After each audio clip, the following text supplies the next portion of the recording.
Very sorry. ఏమన్నా first time బాగా present చేస్తుంది మూవీని. కరెక్ట్గా పాపం ఎవరికైనా సీటింగ్ దొరికినా దొరకకపోయినా, కొంచెం క్లమ్జీ అయినా, సరిగా మేనేజ్ చేయకపోయినా ఏమీ అనుకోవద్దు. సో ఫస్ట్ టైం కూడా కొన్ని మిస్టేక్స్ జరుగుంటాయి. బట్ వస్తున్నానండి.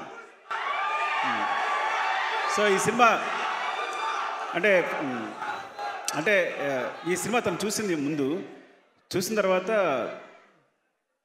ఇంకా పగలబడి నవ్వింది, చాలా నవ్వానని చెప్పి ఇంకా ఫ్రెండ్స్ తీసుకెళ్ళింది, మొత్తం మా ఫ్యామిలీ అందరినీ తీసుకెళ్ళి అంటే అందరికి చాలా బాగా నచ్చింది. తను బాగా నమ్మకం ఉంది. కానీ నన్ను చూడాలంది. నేను చూడాలని టైం దొరకట్లేదు. 3 hours కంపల్సరీ కేటాయించాలి.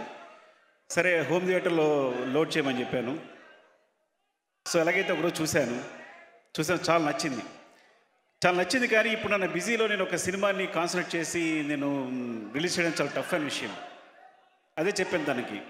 సో ఇప్పుడు నేను చేయలేను, బికాస్ నా సినిమా క్లైమాక్స్ ఉంది, బిజీగా ఉన్నాను నేను, ఇప్పుడు నేనేం చేయలేను అని చెప్పాను. టిష్యూ దొరికిందా? టిష్యూ అని చెప్పాను.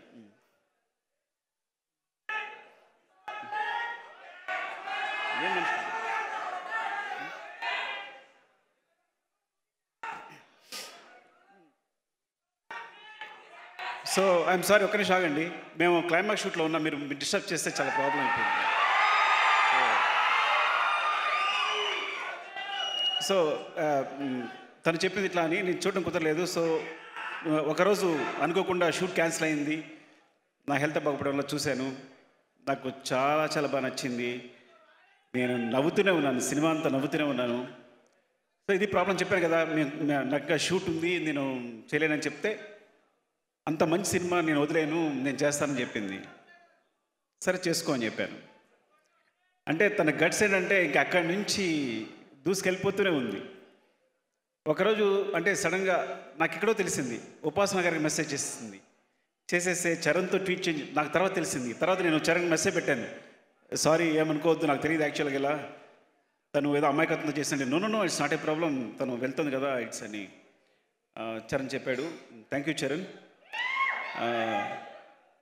అట్లాగే తర్వాత సో ఇలా శశి గారితో చూపించి, మన మైత్రి శశి గారు చూస్తే, థ్యాంక్ యూ శశి గారు. ఫస్ట్ ఆఫ్ ఆల్ మీరు చూసి సినిమా చూసి చాలా బాగుందని నమ్మకం ఇచ్చారు. అలాగే రవి గారు నవీన్ గారు చూశారు, అందరికీ నచ్చింది, అందుకే వాళ్ళు డిస్ట్రిబ్యూషన్ తీసుకున్నారు. సో ఇట్లా జరుగుతుంది. ఇప్పుడు ఒక ఇంపాసిబుల్ విషయం ఏంటంటే, వచ్చి ఎంత ధైర్యంగా వచ్చేసి తన దగ్గరికి వచ్చేసి, బన్నీ గారి దగ్గరికి వచ్చేసి, నాకు తెలీదు, నేను అడిగేశాను, ఆయన చేస్తానని చెప్పింది. ఏం అడిగా ఉన్నా? ప్రీలీజ్ ఈవెంట్ అని. బుద్ధి ఉందా నీకు? క్లైమాక్స్ జరుగుతుంది ఇక్కడ, చాలా వర్క్ ఉంది మాకు ఇక్కడ, లేదని అడిగాను అని. సో తను సారీ డార్లింగ్, ఏమనుకోవద్దు, తను అడిగేసి నేను అడుగుతాను అనుకోలేని అడిగింది అనుకున్నాను, నిజంగా నాకు తెలియదు. సో చెప్పండి, నో డార్లింగ్, ఫస్ట్ టైం తను ప్రజెంట్ చేస్తుంది, అలా ఇండివిజువల్గా ఇండిపెండెంట్గా వెళ్ళాలి, యూ హ్యావ్ టు సపోర్ట్, నేను వస్తాను, చేద్దాం, అదేం ప్రాబ్లం లేదు, మనం నువ్వే షూట్ చూసుకో, కాకపోతే నువ్వే నన్ను 4 o'clock పంపించాలి అన్నాడు. Thank you so much darling. అసలు అంటే నేనైతే ఈ విషయానికి, ఈ చిన్న సినిమాకి నేను అడగడానికి కూడా సాహసించాను. ఈ చిన్న సినిమా నువ్వు రావడం వల్ల చాలా పెద్ద సినిమా అయిపోయింది. ఇలాంటి ఒక చిన్న సినిమాకి అంటే చూసి ఏమంటారు, నేను లక్ష్మణ్ చూసి భయపెడుతున్నా. లక్ష్మణ్, మోహన్ వాళ్ళ బ్రదర్స్ ఇద్దరు వచ్చారు. వస్తే వాళ్ళ సినిమా వాళ్ళు వచ్చిన తర్వాత నేను అడుగుతూనే ఉన్నాను, వాళ్ళు బాగానే ఉన్నారా? సాధారణంగా ఇలాంటి సినిమాకి మొత్తం మనీ తీసుకొచ్చి పెట్టేస్తుంటారు, ఫ్యామిలీ మొత్తం ఇన్వాల్వ్ అయిపోయి ఉంటుంది. సో ఇలాంటి ఎమోషన్స్ ఉంటాయి. నేను అడుగుతున్నాను, వాళ్ళు కరెక్టేనా, బాగున్నారా, ఇదని చెప్తుంటూ. సో తర్వాత సపోర్ట్గా అంటే ఫస్ట్ ఆఫ్ ఆల్ ప్రొడ్యూసర్స్కి చెప్పాలి, రిషి గారు, ప్రసాద్ గారు, బుజ్జి గారు, ఇలాంటి చిన్న డైరెక్టర్ నమ్మి, చిన్న డైరెక్టర్ అంటున్నాను ఏమనుకోవద్దు, బికాస్ ఫస్ట్ టైం చేసినప్పుడు ఎవరికి నమ్మకుండదు కాబట్టి, ఒక డైరెక్టర్ నమ్మి వాళ్ళు మనీ పెట్టడం అనేది చాలా గొప్ప విషయం, ఇలా ప్రోత్సహించడం అనేది. ఈ సినిమా అంటే ఇలాంటి ఒక సినిమాని ఇంత బిగ్ చేసింది డెఫినెట్గా డార్లింగ్, నువ్వు రావడం అనేది ఎంత పెద్ద విషయం ఈ సినిమాకి, మళ్ళీ చెప్తాను కాదు, చాలా పెద్ద విషయం రావడానికి. ఎందుకంటే రావు రమేష్ గారు హీరో ఏంటి, నేను కూడా ఫస్ట్ టైం అనుకున్నా రావు రమేష్ గారు హీరో ఏంటి అని. సో నిజంగా మిడిల్ ఏజ్ క్యారెక్టర్స్ కథలో చాలా దగ్గర మిగిలిపోయి ఉంటాయి మా దగ్గర. అలాంటి వాళ్ళు కనుక కథానాయకుడి హీరో పాత్రలు చేస్తే కనుక చాలా కథలు బయటకు వస్తాయి, చాలా మంచి మంచి కథలు బయటకు వస్తాయి. తను బన్నీ ఒక మాట అంటూ ఉంటాడు, I want to be star, నేను మంచి పర్ఫార్మర్ కావాలి, అది కమర్షియల్ సినిమా సరే, I want to be good. ఎప్పుడు తను సారీ డార్లింగ్, మరి అది పర్సనల్ విషయం చెప్తున్నాను, అంటే వాంట్ టు బి పర్ఫార్మర్, నేను నాకు సినిమా చేయాలి, నేను బాగా పర్ఫామ్ చేయాలి. దట్ ఈస్ మై, తను ఫస్ట్ ఏం ఏంటంటే స్టార్ కన్నా ముందు ఫస్ట్ ఏం నేను పర్ఫామ్ చేయాలన్న కాంక్ష ఉంటుంది.